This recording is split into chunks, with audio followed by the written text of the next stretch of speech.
السلام عليكم.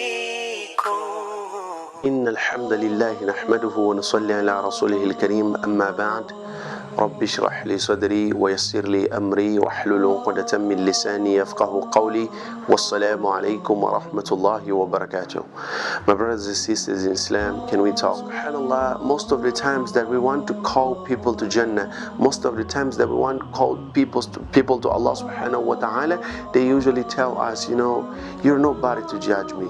You can't come and tell me that I'm wrong. You're nobody to judge me because only Allah can judge me. I don't want to hear your lectures. I don't want to hear your verses. I don't want to hear your hadith. If I want to be lectured, I will go to the masjid. And I know it's difficult, but I would like to remind you of something. I would like to remind you of the verse number 17 of Surah Al-Luqman, Surah number 31 of the Quran. In this verse, Allah subhanahu wa ta'ala tells us about some words, some advices that were given to the son of Luqman Hakim by his father. Allah subhanahu wa ta'ala says in this verse, Bismillahir Rahmanir Rahim, Ya bunayya aqimis salah wa'mur bil ma'ruf wanha 'anil munkar wasbir 'ala ma asabak inna dhalika min 'azmil umur. Allahu Akbar. Allah subhanahu wa ta'ala tells us that Luqman, when he was advising his son, he said, Ya bunayya, oh my son, oh my beloved son, oh my dear son, aqimis salah. First of all, read your salah, practice your salah. Subhanallah, the Prophet sallallahu alaihi wasallam, let's look at this. The Prophet sallallahu alaihi wasallam said, as-salat imaduddin, aw kama qala alayhi salatu wasalam, that prayer is the pillar of Islam, is the pillar of the religion of Allah subhanahu wa ta'ala. So if Luqman Hakim begins first of all by saying to his son to practice this salah, he is telling him, oh my son, be firm in this Islam. Be firm, first of all, be firm, connect yourself. Be strongly connected to your Lord, to your Allah subhanahu wa ta'ala. Be strongly connected to the pillar of this Islam. What comes next? وَأْمُرْ بِالْمَعْرُوفِ وَانْهَى عَنِ الْمُنْكَرِ. If you are already firm in this Islam, if you feel that Allah has guided me, Allah has guided me, Allah has brought me to this path of Jannah, to this path of Islam, then you have to fight, you have to strive to call people, to guide people to what is right and forbid them from doing what is wrong.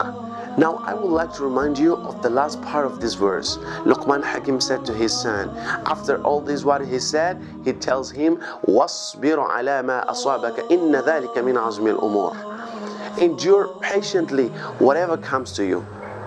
Endure patiently any difficult that will strike you. Anything that will strike you in life, you have to endure it. You have to deal with it. You have to accept it.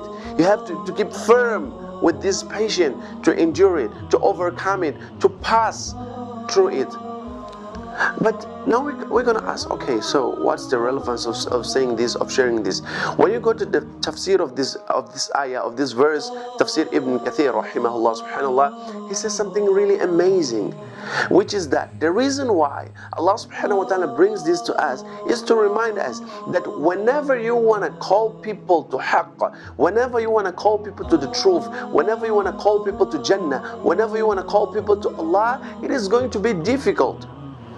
You will face difficult moments. You will face hard moments. People, some of them will not want to listen to you. I want you to remember the case of Nabi Nuh alayhi salatu wasalam. He was calling people to Allah subhanahu wa ta'ala for almost 1,000 years, and not even 200 people accepted his message. Subhanallah. How difficult was this for him?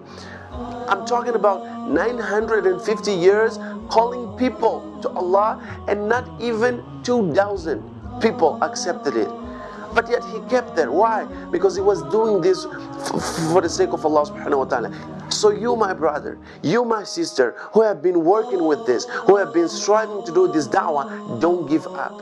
Today people might be seeming not to like your message, not to listen to what you're doing, but there is going to come the day in which you realize, I was not just doing it.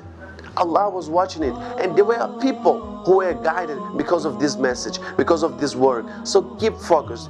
Remember, Allah subhanahu wa ta'ala watches you. Allah subhanahu wa ta'ala knows what you're doing. Allah subhanahu wa ta'ala knows that you're doing that because you want to please Him, because you want to save your own brothers from the punishment of Jahannam, because you want them to be with you in Jannah. May Allah subhanahu wa ta'ala make us all steadfast in this deen. May Allah subhanahu wa ta'ala make us from those who give da'wah, not only with the words, but most of all with their conduct. Ameen. Wa ma alayna illa al-balaghul mubin. Wassalamu alaykum wa rahmatullahi wa barakatuh. لا إله إلا الله لا إله إلا الله لا